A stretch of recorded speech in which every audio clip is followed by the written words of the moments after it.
escrito en la Torá, Nefesh ki teheta bishgaga mikol mitzvot Hashem asher lo teasena beasa achat mehena. Esto quiere decir, un alma que peque sin querer y traspase alguno de los preceptos de Hashem, que no se deben hacer, y la Torá nos da, una manera de cómo expiar el pecado, que es por medio del Corbán, por medio de los sacrificios que se ofrendaban en el Bet HaMikdash. Pero la pregunta es, ¿la persona cómo llegó a pecar? ¿Qué le ocurrió dentro de sí que llegó a pecar? La Gemara en Sanedrín dice, En Adam overa verá, elaim ken nichnas bo ruach shetut. La persona no traspasa un pecado, sino a menos que le entró dentro de él un espíritu de locura. ¿Qué tipo de espíritu de locura le entró a la persona para que lo haga pecar? Entonces, analizando el tema, llegamos a la conclusión de que hay dos factores los cuales provocan que la persona peque. Número uno, cuando la persona se siente en la pisgá, cuando la persona se siente en la cúspide, se siente en las nubes, se siente muy orgulloso, siente que todo le corresponde a él, ahí es cuando la persona peca.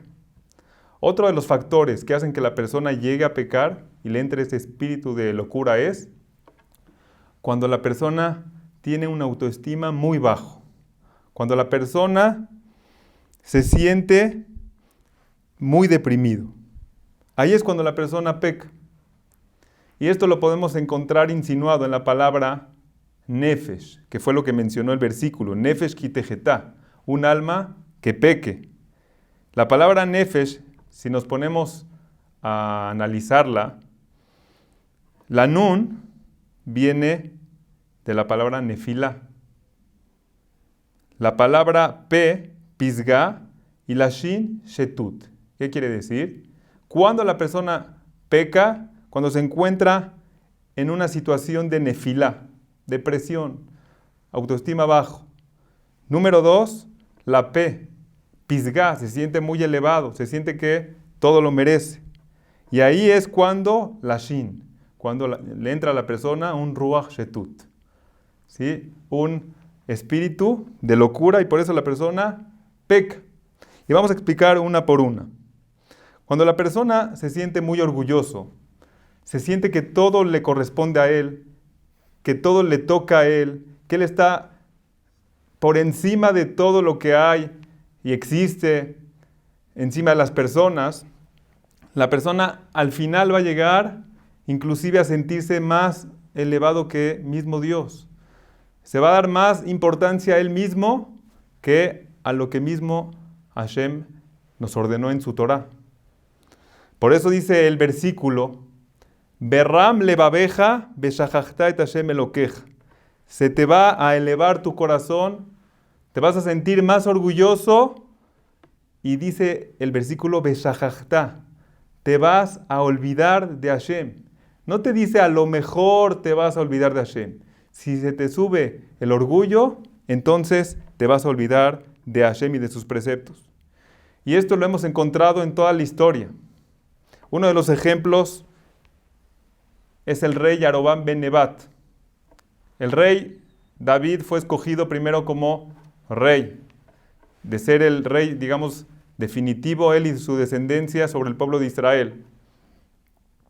Y Hashem le prometió a David que todos sus descendientes van a ser sus sucesores, van a ser los que van a reinar y gobernar sobre el pueblo de Israel, pero siempre y cuando cumplan con la Torá y las mitzvot. El siguiente rey después de David fue Shelomó, que era su hijo. Shelomó no se comportó exactamente como la Torá dice. La Torá dice que las esposas de Shelomó inclinaron su corazón, lo desviaron su corazón, y Hashem decidió en ese momento quitarle el reinado. Pero no se lo quitó completamente, sino se lo dejó en manos de su nieto, de David, que era el hijo de Shelomó, que era Rehabaam. Pero nada más le dejó 2 tribus, que solamente gobierne sobre la tribu de Yehudá y sobre la tribu de Binyamin. Pero las otras 10 tribus se las entregó a un rey que se llamaba Yarovam ben Nebat. Ahí fue cuando se dividió el reinado de Yehudá y el reinado de Israel. Y dice la Gemara que Yarovam ben Nebat era un rey tzadik, era un rey justo. La Gemara dice que tan elevado era en Torah que todos los jajamim comparados con él se consideraban como el pasto, las hierbas del campo. Quiere decir que él era una persona muy, muy elevada. Sin embargo, algo lo hizo caer. ¿Qué fue eso?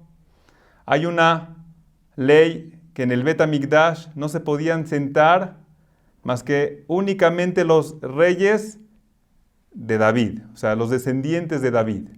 Pero otro rey que no sea de la dinastía de David no podía sentarse en el Bet HaMikdash. El pueblo de Israel tiene una mitzvah de subir al Bet HaMikdash a Jerusalén 3 veces al año, Pesach, Shavuot y Sukkot. Imaginemos la escena. Iban a llegar los 2 reyes al Bet HaMikdash. Por un lado, el rey Rehabaam, él es descendiente de David, le iban a dar el honor y se iba a poder sentar en el Bet HaMikdash. Por el otro lado, Yarovam ben Nebat, que también era rey, e inclusive mayor que Rehabaam, porque él dominaba 10 tribus, a diferencia de Rehabaam, que solo 2. Y él se iba a tener que quedar parado.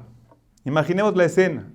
Decidió Yarovam ben Nebat y dijo: de ninguna manera voy a permitir ir al Bet HaMikdash. Voy a mejor poner 2 becerritos de oro, voy a prohibir la entrada a Jerusalén y que la gente haga Abodá Zará. Y así fue que desvió a todo el pueblo de Israel a hacerlos caer en Abodá Zará. E inclusive él también personalmente también participó. De tal manera que dice la Gemara que perdió el Olam Abba. ¿Eso por qué fue?